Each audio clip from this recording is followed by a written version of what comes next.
An ICPBC BidFit consultant knows anatomy, and knowing all the possible differences between mouths and sorts of bits takes time. So that's why we only work with horse professionals that have a good background. Studies done about bits have never taken anatomy and proper bit fitting in account. So in this video, I will show you the importance of this knowledge. This will show you how the bit can be used as a nice communication tool, but also why it can interrupt with good communication. So let's look at this example of individual anatomy.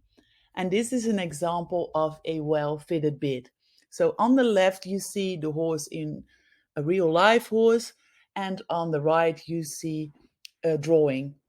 And I've numbered the anatomical structures. So 1 is the palate of the horse, 2 is the tongue, 3 are the bars, and 4 is the inside of the lip. So it's correct if you don't see number 3 on the live horse. That's because number 4 and number 2, so the inside of the lip and the tongue, are covering the bars. And that's a good thing, and that's what we want. Because if the bit is pressed down a little bit by the rein aids, the tongue will cover the bars even more and they are protected.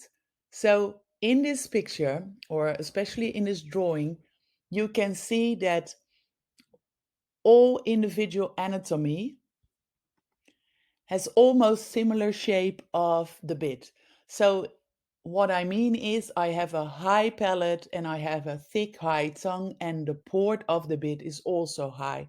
So this fits very nicely. Actually, the same bit can be destructive on a horse that has a different individual anatomy.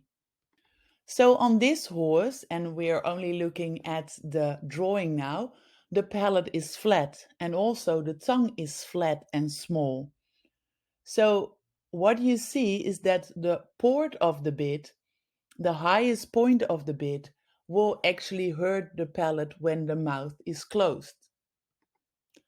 So we don't have a fluid line with the palate, we have peak pressure. When the mouth is closed, the palate is also pressing the bit down. And since there is, well, so much space for the bit to go down, it goes down even more than in the former drawing that we saw before.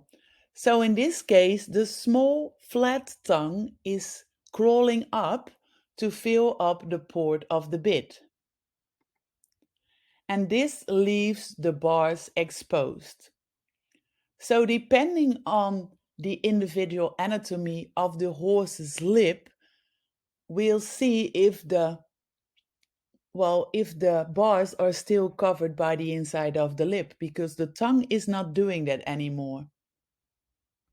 So even with the smallest rein aids, this horse will react very severe on the bit because it's not happy with the bit. And also the chances of damage are extremely big compared to the former pictures. So you will notice that the communication isn't nice as smooth, since the bit is not nice and smooth in the mouth, while in the former example it will be nice. Of course, in this case we are just talking about bits that are passive in the mouth. There is no rider that does extreme pulling on the bit. Because the position of the bit can change, a bit fitting consult always, and I mean always, involves riding. But the fact is, when a bit doesn't have a proper fit, even with well intentions, the communication will be bad. Therefore, I advise everyone to have a good look at the bits they're using and call for professional help if you have any doubts.